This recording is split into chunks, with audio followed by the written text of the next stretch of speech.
This is Earthfiles, the award-winning news site with the latest updates in science, environment, and real X-Files. Podcasting in-depth reports beyond the 6 o'clock news by Emmy Award-winning journalist Linda Moulton Howe. 36 years ago, in late February through March of 1973, residents in Piedmont, Missouri, were captivated by mysterious, moving, flashing, jumping, zigzagging lights in the sky. Piedmont is 63 miles west of Cape Girardeau, where the U.S. government allegedly retrieved a crashed UFO in 1941, 6 years before the Roswell, New Mexico crashes of July 1947. The Piedmont, Missouri residents reported TV static and stalled cars on highways after unidentified aerial lights flew over. One man reported that he lost his TV signal at the same time his home lights dimmed and his house shook. He went outside and saw an egg-shaped object hovering in the air nearby, emitting a high-pitched sound, and his dogs ran away to hide. Other Piedmont residents reported seeing lights in the night sky that made erratic turns, flashed lights like airliners, but blinked out when real airliners approached. There were even reports of people seeing discs on the ground in fields and glowing objects moving underwater in nearby Clearwater Lake. Local TV called all of it, quote, the Piedmont UFO, close quote. Professor Harley D. Rutledge, Ph.D., who was chairman of the physics department at Southeast Missouri State University in Cape Girardeau, decided to investigate.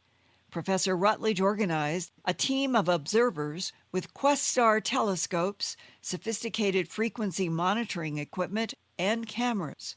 He called his research effort Project Identification, and later produced a 1981 book about his question, what were the lights in the sky that seemed to mimic stars, helicopters, and airplanes? Professor Rutledge named part of the phenomenon pseudostars. Pseudostars, he said, were lights pretending to be stars camouflaged by familiar constellations of real stars. But pseudostars moved, and Project Identification caught their stealthy motion in time-lapse photographs. Some of the glowing objects resembled normal aircraft flashing lights, while other strange, mysterious lights seemed to violate known laws of Earth physics, as if flaunting their extraordinary flight abilities.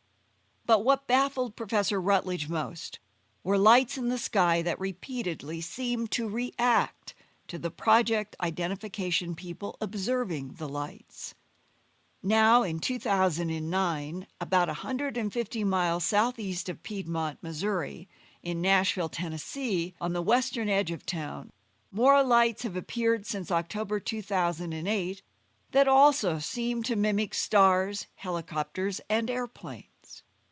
Retired engineering designer and professional artist Gary Mansfield began noticing odd light behavior in October while looking at the sky from the deck of his Bellevue suburban home on the western edge of Nashville.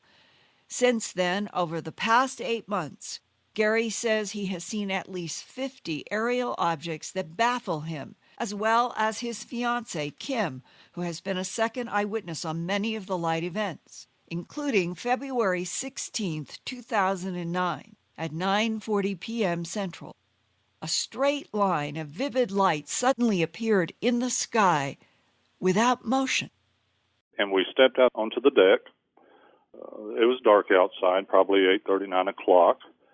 And she looked up. She said, look. And instinctively I looked up, and 3 brilliant round lights, maybe 5 foot in diameter they looked to be, side by side like they were on a light bar, just turned on. They weren't even moving, sort of barely rotating from a northeasterly position toward the north. And we were looking right up underneath this thing. The sky was very dark. It was a total pitch black dark night. We couldn't see any outline of the craft. It was a couple 200 feet above us at a 60-degree angle, just like it floats like a a blimp. It's just barely turning sideways. And she said, is that an airplane? I said, no, it's too close and it's moving too slow. I'm going for the camera. Got my digital, turned it on, went back outside. It had barely moved more than 20 degrees across perpendicular to our deck and was just meandering along like a hot air balloon. The lights went out. Then they came back on after 3 or 4 or 5 seconds. Then they went out again. This is a light bar of intense light. Then they go out again. And then all of a sudden, a red light and a green light, very dim, come on, like they were on the wingtips of an airplane. And they flash in a sequential method that looked like they were being toggled instead of being controlled electronically, like someone was imitating the sequence. They go off, they come back on again. Within 20 seconds, this thing hung directly over our area before it went out of sight. There's nothing other than a blimp that can move like that. Those 3 bright lights seem to come on in response to your fiance's noticing something, and then they came on. To our very presence, I believe. Yeah. We moved to this location in June of '08. In October of '08, I was standing on the balcony at probably around midnight and saw 25 to 30 low-lit spheres, white spheres that had a very low glow to them, in a crescent shape, like a string of pearls. And they were coming from the west in my direction at about a half a mile. And they actually flew over my location within 250, 300 feet. That was a rude awakening because they didn't look mechanical. They almost looked biological. Can you explain that? Yes, they moved in an excitatory state against each other. They had a cloud, a vaporous cloud around them, like they were enveloped in this cloud. And they moved 15, 20 miles an hour, and it was like they knew where they were going. These were individual units flying side by side, like bouncing off of each other, vibrating. 6-foot spheres lined up in a crescent shape. The color? They were dimly lit from within, like a soft white light bulb. Mm-hmm. My first impression was that it was biological. And what was the closest they got to you? I would say within 300 feet. Why do you think that you had the impression that they were biological? There was no sound. Each of the spheres were irregular in shape. They weren't perfectly round. Like they were actually maintaining a spherical shape, but somehow had angular edges and corners that seemed to move as they flew by. Like there was movement inside as they were flying through the air. It was very, very weird to look at. Shortly after that, I pursued becoming a MUFON field investigator and have been so since February of '09. Prior to becoming one, I had witnessed other aerial phenomena. Mind you, I have seen at least 50 aerial objects over the last 6 months. One, in fact, drew a black helicopter within 5 minutes. I don't know who called it other than maybe the local radar authority, but it responded like within 5 minutes. And the craft I saw that day looked like the cabin of a passenger airliner without wings, without tail fins, standing straight up and down, the most brilliant mercury color I have ever seen. Okay, let me make sure I understand. If I took a fuselage or something like a cigar, I upended it vertically, and it had windows along this vertical fuselage?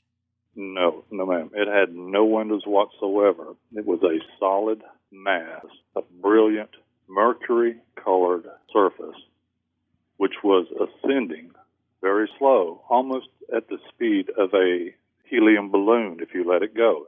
A brilliant, silvery, almost polished mirror silver. Okay. And what happened?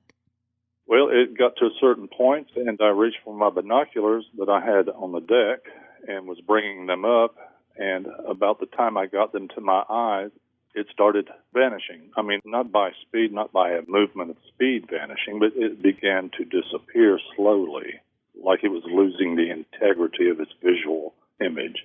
Fading out. Fading out. And I pulled the binoculars up and pulled them to the location, and it was gone. Disappeared.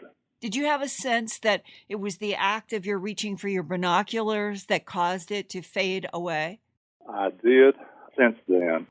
Now, where were you exactly in the Nashville area where you have seen the 6 organic-looking lights a year ago, and then this almost mirrored surfaced glowing vertical fuselage ascending and disappearing? Are you in the same house or apartment in the same balcony?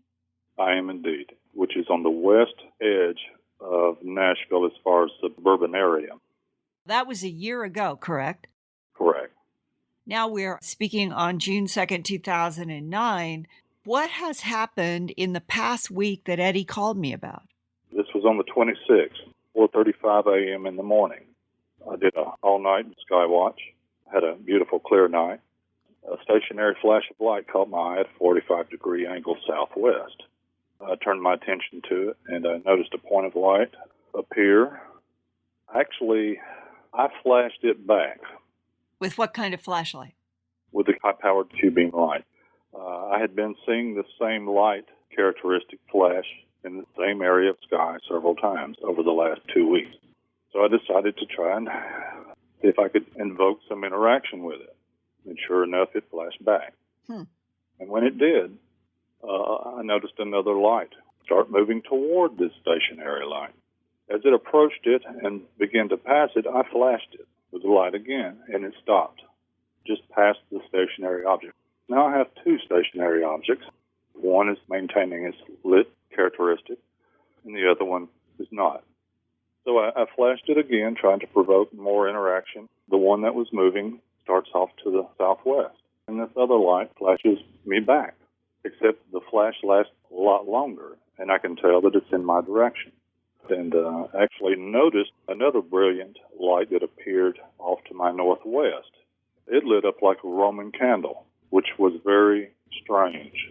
And then it just faded back to a point of light, like the dog star, that intensity, and then start moving across the sky. That chain of events really unnerved me somewhat as far as the reality of the amount of activity that morning. Right. And then after that, I noticed several more stationary lights light up. This is almost like a swarm of lightning bugs there for about 45 minutes. Were you looking through the camera to see shapes and estimate sizes? Actually, no. I had my binoculars. I didn't have my scope set up that night. What did you see through your binoculars? The first one that flashed me, I did look, and I thought I saw a black mass that sort of moved, like it moved into an arc. And what did you see when you aimed your binoculars at the light? Just a point of brilliant light. It wasn't a diffused, it was a brilliant source of light.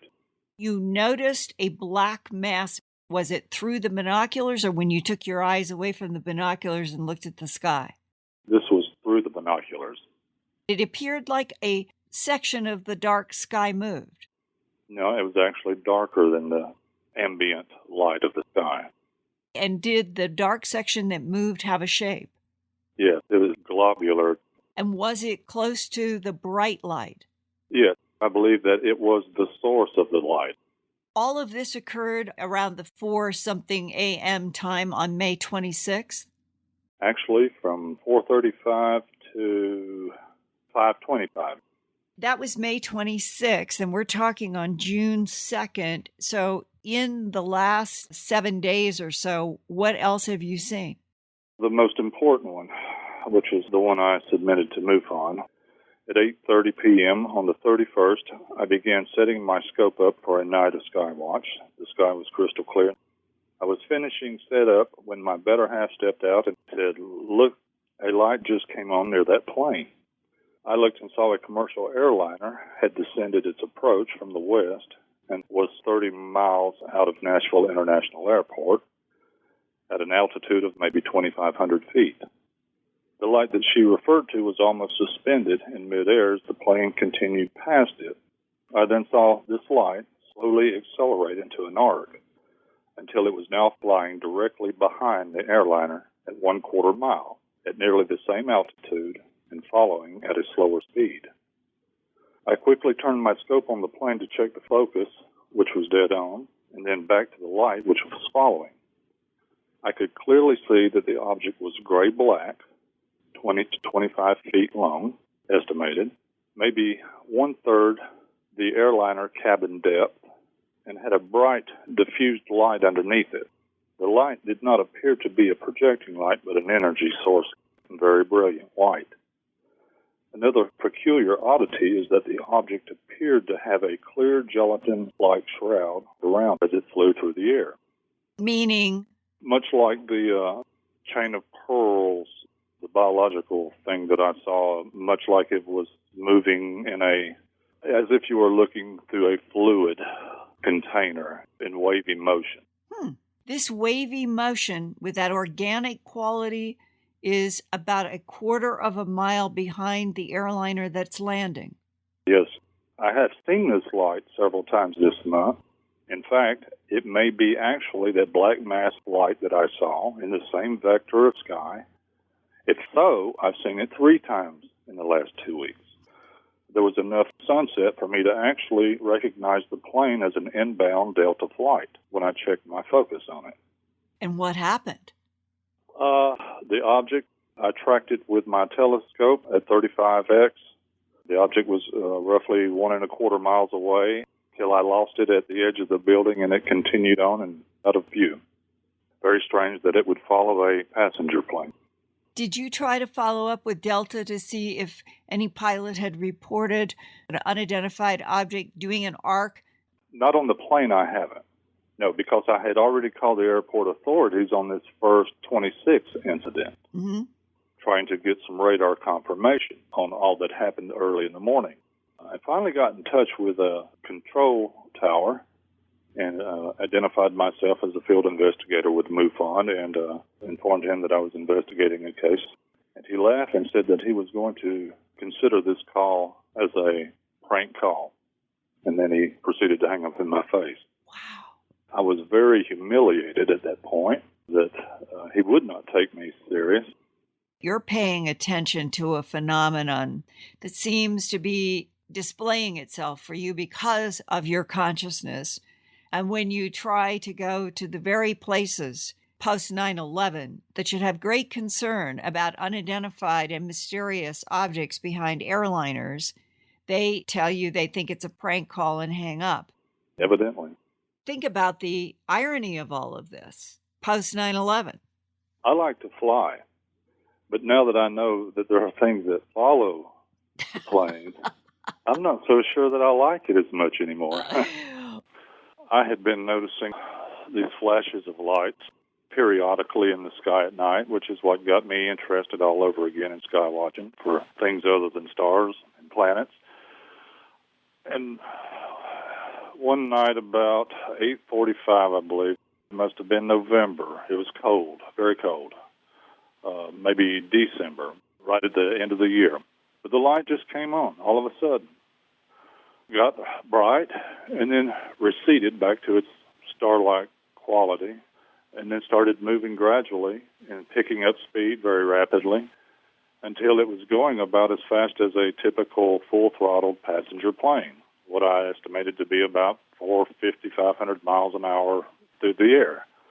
I picked up my light, flashed it for at least a good 2-3 seconds, and it stopped and without missing a hitch, reversed its course in the very exact same path that it had just came. It didn't turn, it literally went in reverse.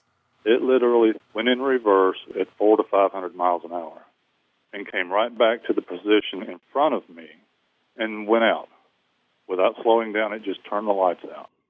What did you think at that moment? I was startled because I'm quite aware of what technology can and cannot do, and I know that it cannot do that. I concluded that it responded to me and showed me that it could come back and watch or whatever. And I flashed again, but nothing happened, and had to contemplate it the rest of the evening. Only a few miles further west of Gary Mansfield's Nashville residence is Big Harpeth River and the mystery of the mound bottom culture that lived there around 800 to 1400 A.D.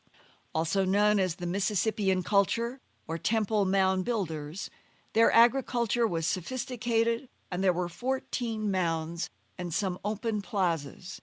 2 of the mounds were pyramids 50 feet high. Where did the Temple Mound Builders go? Subsequent Nashville populations and archaeologists who study the mound bottom culture refer to the builders as, quote, a mysterious race of people who invaded the area, built large earthen works, and then abruptly abandoned their large towns and disappeared, close quote. Thanks for listening to this Earthfiles podcast from the edges of science, environment, and real X-Files. Go to www.earthfiles.com to see more than 1,000 Earthfiles reports with photographs, drawings, and documents. And visit Earthfiles every day, every week for new reports and new podcasts. That's www.earthfiles.com.